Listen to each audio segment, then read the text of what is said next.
bienvenue sur Instant Codeur. Nous sommes ici dans notre formation sur l'analyse des données avec Excel. Et ici, nous sommes dans la deuxième vidéo, le deuxième chapitre, si vous voulez, de notre formation. Qu'est-ce que nous avons vu dans la vidéo précédente? Nous avons parcouru l'interface Excel, nous avons vu ce que c'est qu'un classeur en Excel et ce que sont les feuilles en Excel. Nous avons vu ce qu'on appelle les colonnes, les lignes ainsi que les cellules en Excel. Ces éléments sont hyper importants pour comprendre la suite. Nous avons vu comment encoder et formater les données en Excel, comment créer une formule simple en Excel. Nous avons vu quelques fonctions de base telles que la fonction max, min, sum et average. S'il y a quelque chose qui vous semble être compliqué ici, n'hésitez pas à cliquer dans... Je vais vous mettre le lien de la première vidéo quelque part, c'est dans le coin supérieur droit, mais sinon vous allez voir le lien, cliquez-y. Retournez à la première vidéo pour essayer de voir, de comprendre ces éléments avant de passer à la vidéo actuelle. Après, nous avons vu la notion des références des cellules. Après, nous avons démontré cela avec des exemples concrets. Question de vous permettre de bien maîtriser toutes ces choses. Comme vous pouvez le voir ici, nous avons plusieurs exemples. Pardon. Nous avons ici plusieurs exemples pour démontrer tous les éléments que nous avons vus. Alors, qu'est-ce que nous allons voir dans la vidéo d'aujourd'hui? Dans la vidéo d'aujourd'hui, nous allons voir les opérateurs en Excel.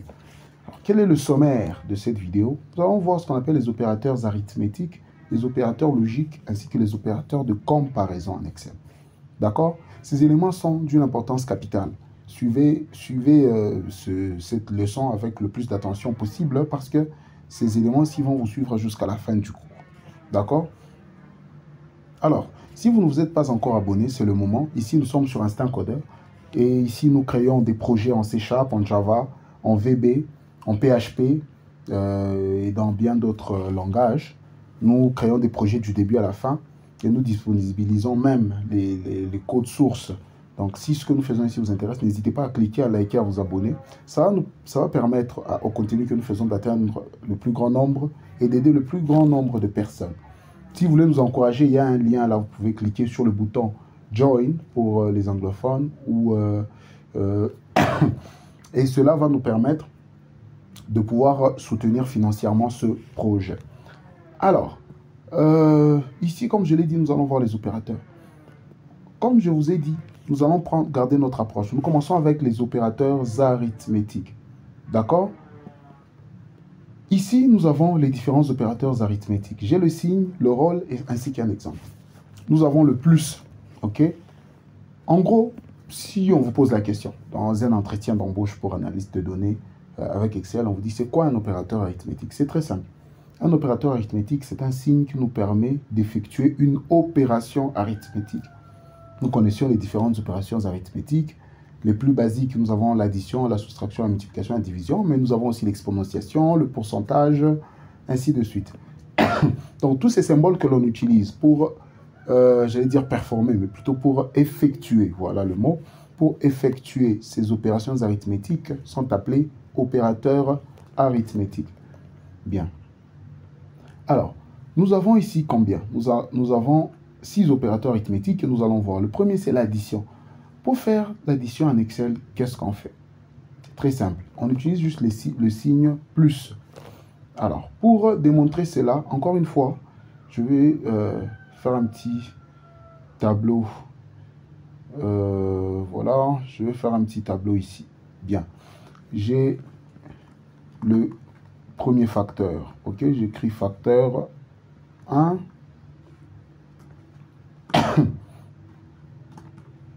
Facteur 2 et puis résultat. D'accord? Nous avons ici, j'ai dit qu'on avait 6, n'est-ce pas? Bon, je pense qu'on en a mis 6, mais si on en a mis plus, on va enlever, il n'y a pas de problème. Je viens d'appliquer la bordure à tout ceci. Si, encore une fois, vous n'avez pas vu ceci, rentrez dans la vidéo précédente, j'ai montré comment faire ça. Alors, supposons qu'ici, nous avons 10 et là-bas, nous avons 5. D'accord? Nous allons voir le premier opérateur arithmétique qui est l'addition. Je mets égal. Je mets égal ici, pourquoi? Parce que je veux commencer une formule.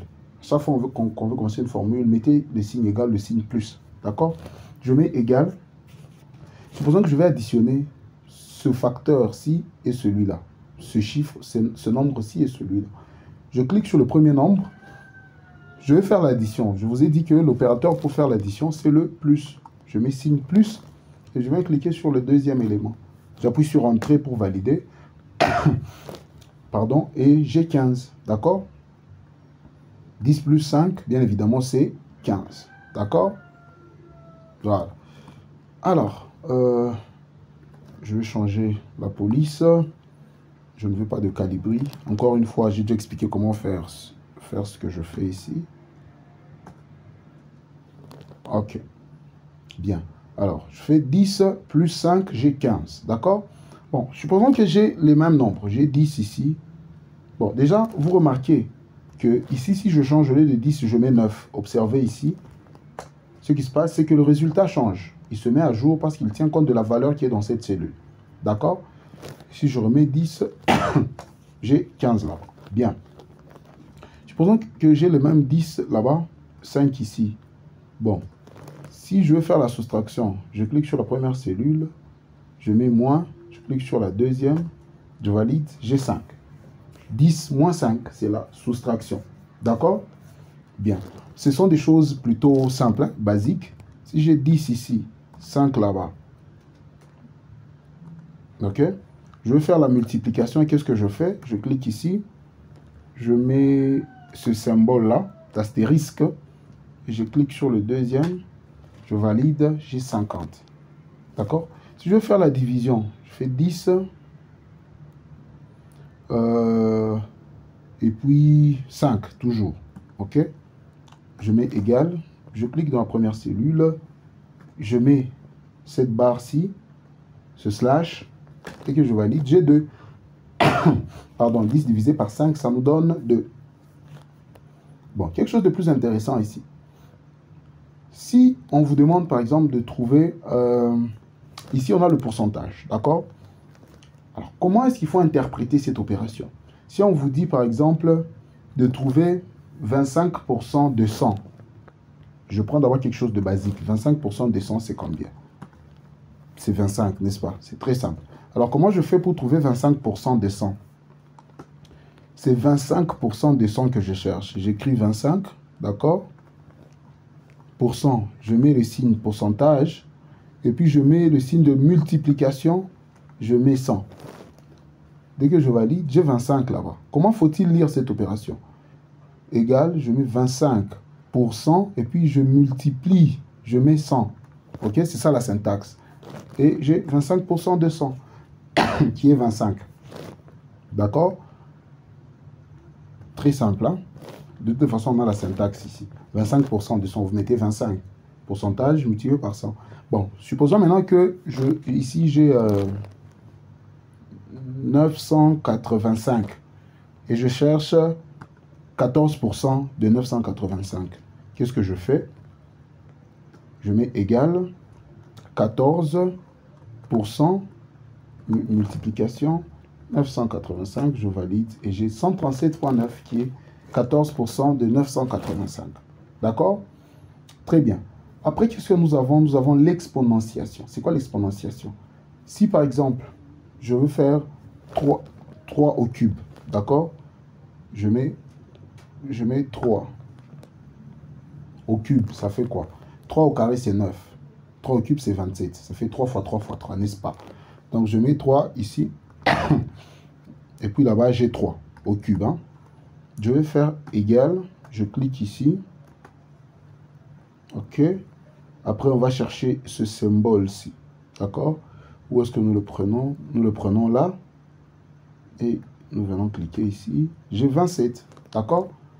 Si je cherche plutôt le carré, à la place de 3 ici, je mets 2. C'est 9. D'accord? Si j'ai 5 au carré, c'est 25 ici. Au cube, c'est 125. Très bien. Donc, avec ça, nous venons de voir les opérateurs arithmétiques en Excel. D'accord? Je vais changer la couleur de fond, comme ça, on voit qu'on a fini. C'est parti. D'accord? Très bien. Encore une fois, ce fichier est disponible. Si vous le voulez, cliquez sur l'abonnement, ok?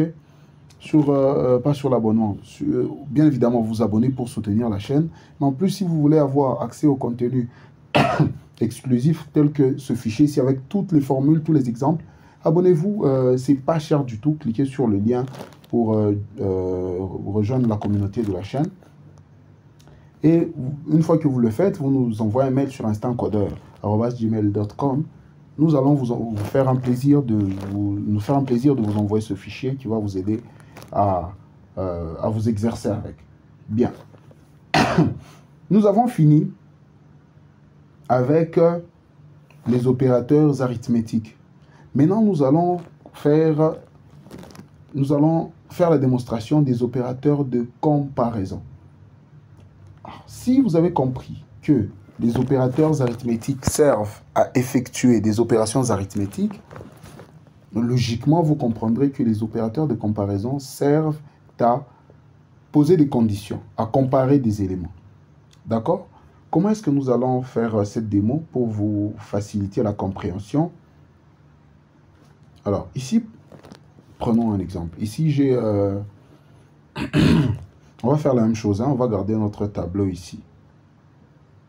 On va garder notre tableau. Je vais juste le copy-paste. Je viens de copier. Je colle là.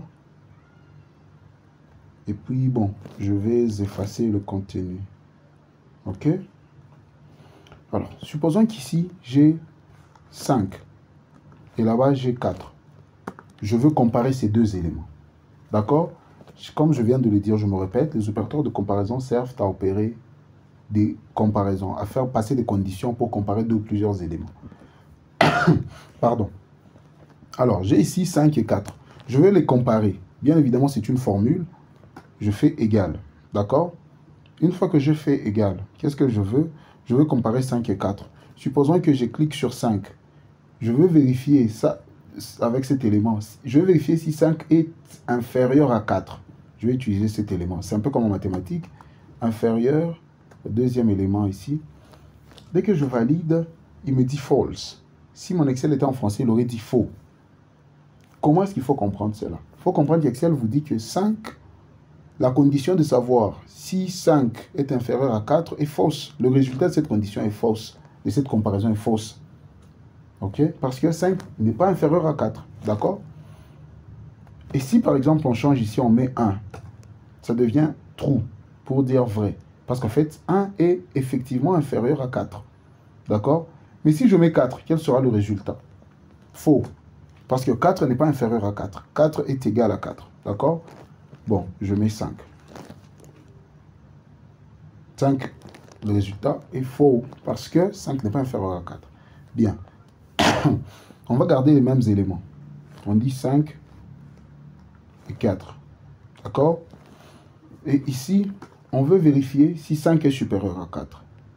Qu'est-ce que je fais? J'ai mis 5 et 5. Anyway, je mets égal. Je mets 5 supérieur à 5. Le résultat sera faux, parce que 5 n'est pas supérieur à 5. Par contre, si je mets 4 ici, ça devient vrai, parce que 5 est effectivement inférieur à 4. OK? Après, je remets la même chose. Je mets 5, 5.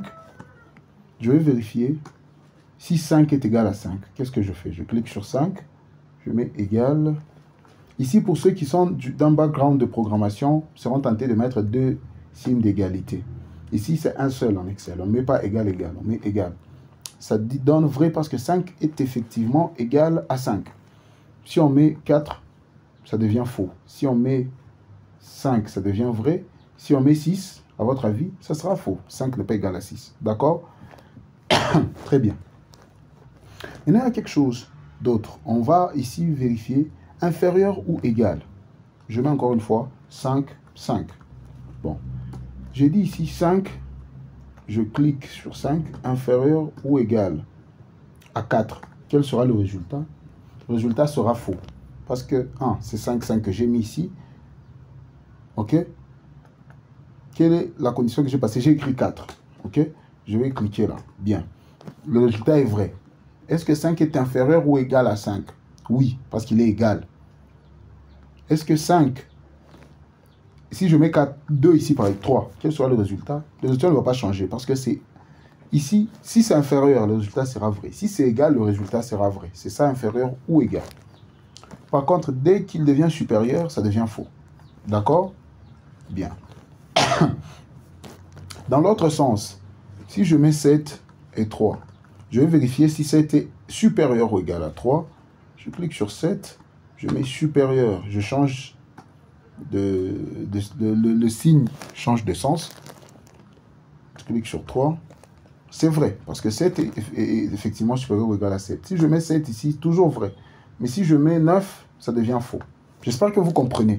Si vous avez une incompréhension, un doute, n'hésitez pas à poser des questions dans les commentaires. Ça nous fera un plaisir de vous lire et de vous répondre. Le dernier opérateur de comparaison, c'est différent de. Différent de. D'accord? Alors, comment est-ce qu'on vérifie la différence? Comment est-ce qu'on vérifie la différence? Je vais mettre ici 5 et 5. D'accord? Alors, comment est-ce que je vais faire? Je mets 5, 5 et je vais vérifier si ce 5 est différent. Ce premier élément est différent du deuxième. Je mets égal, je clique là, je fais ça. C'est ça le symbole pour vérifier la différence. Et je clique dans la deuxième cellule. Le résultat sera vrai.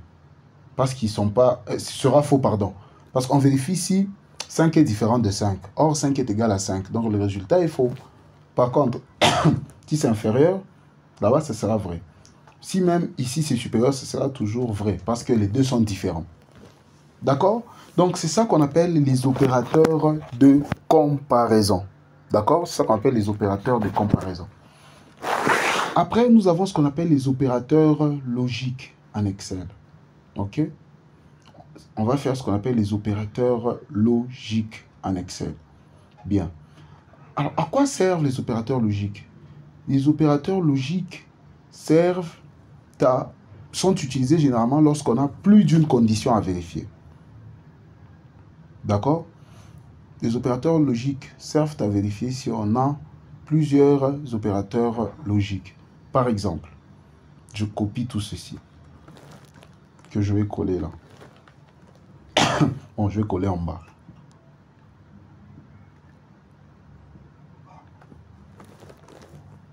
Bon.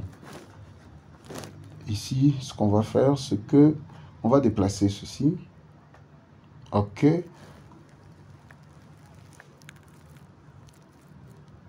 OK. Attendez, j'essaie de vous trouver un bon petit exemple qui va vous permettre de bien comprendre. OK, pas de problème. Ici, dans le résultat, on efface tout ceci. Bien. Alors, supposons que j'ai un nombre, OK, ici, qui est de 7. On me demande de vérifier, d'accord? On me demande de vérifier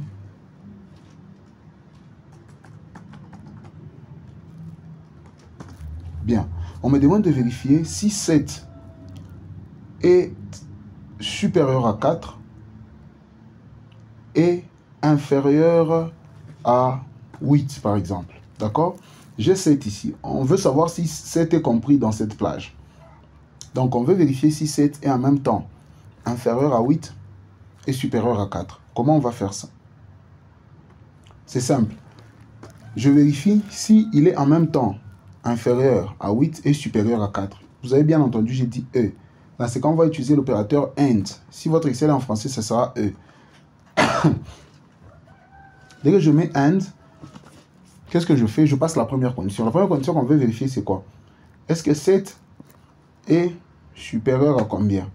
Supérieur à 4. D'accord? Une fois que j'ai fini, qu'est-ce que je fais? Je mets mon point virgule. Quelle est la deuxième condition? Vous voyez ici, on dit logical true. On peut mettre jusqu'à n conditions. Je clique toujours là. On n'est pas obligé d'utiliser la même valeur pour la deuxième condition. C'est selon la question que l'on vous pose. Ici, on veut savoir si 7 est supérieur à 4 et si 7 est inférieur à 8. Une fois que j'ai fini, je ferme la parenthèse, je valide.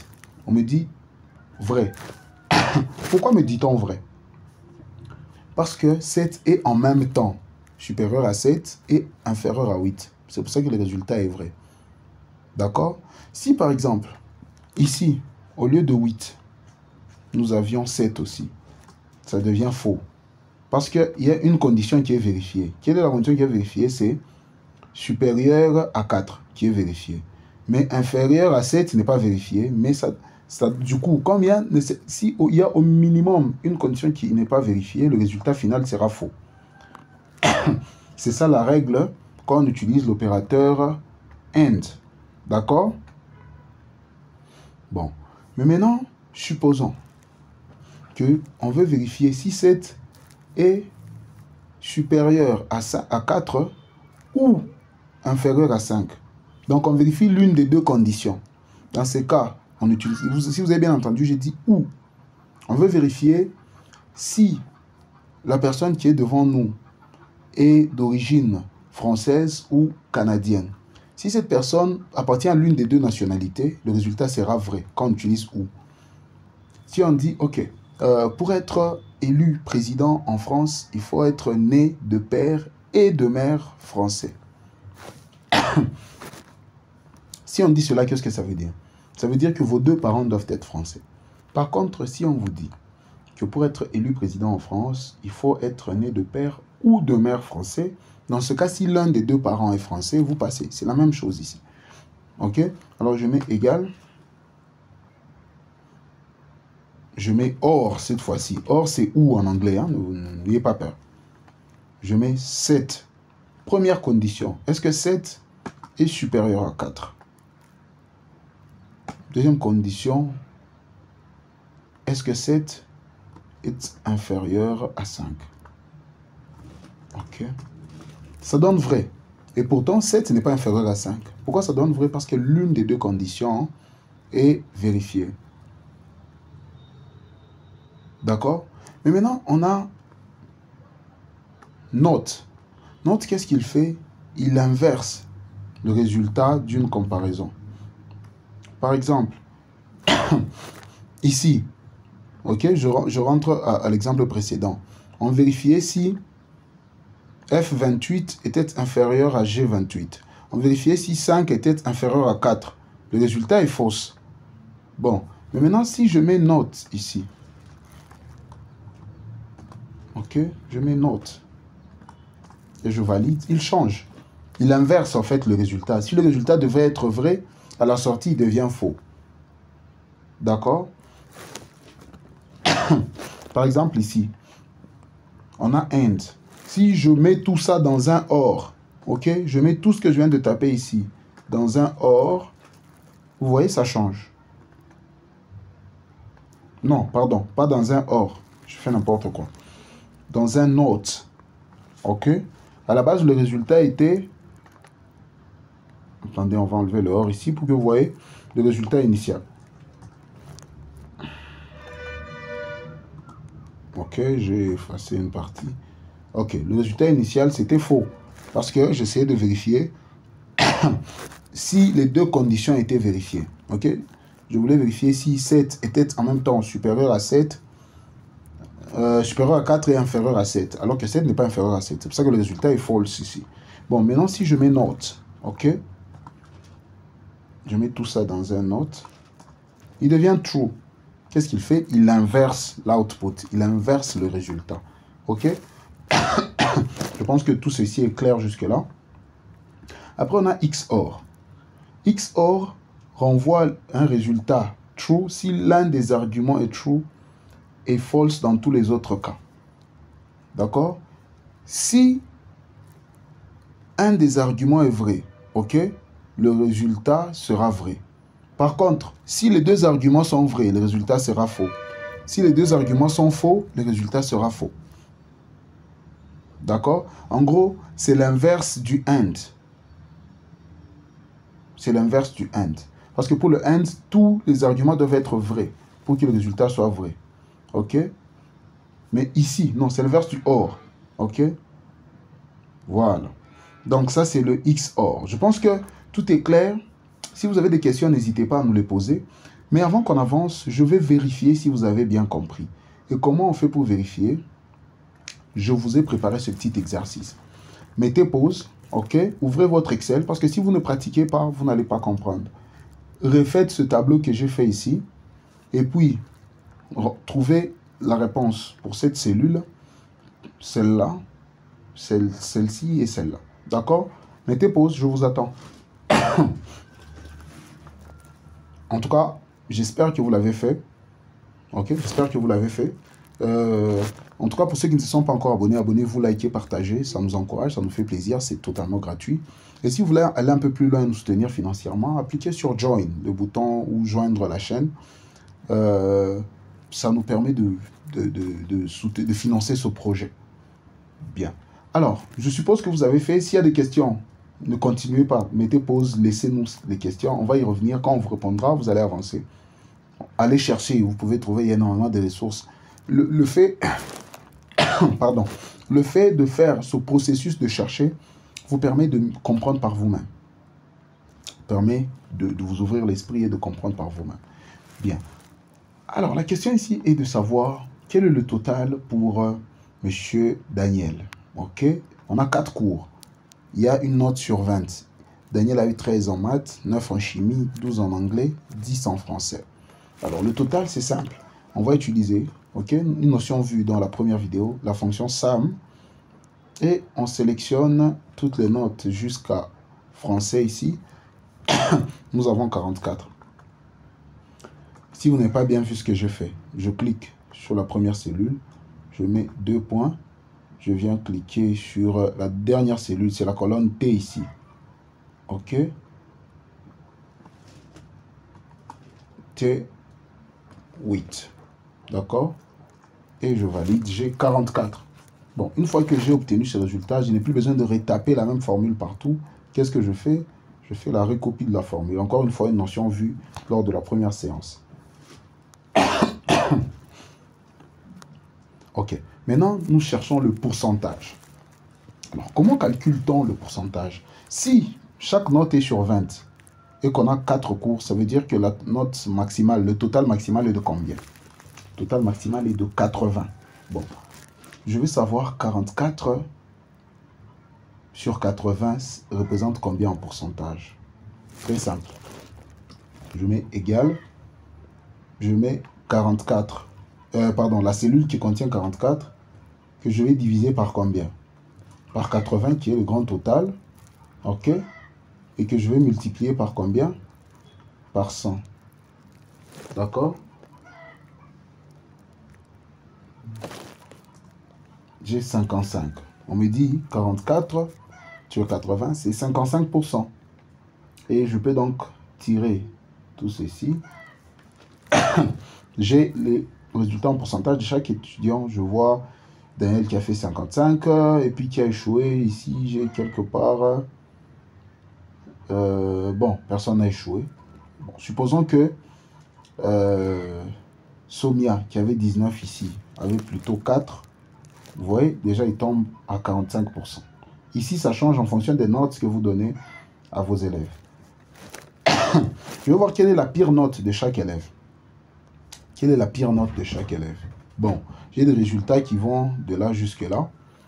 Alors, la pire note, quelle est la fonction qu'on va utiliser? Première séance, je vous écoute. Écrivez-moi ça en commentaire avant de... Mettez pause, écrivez-moi ça en commentaire. Ok. La fonction min, tout simplement pour minimum.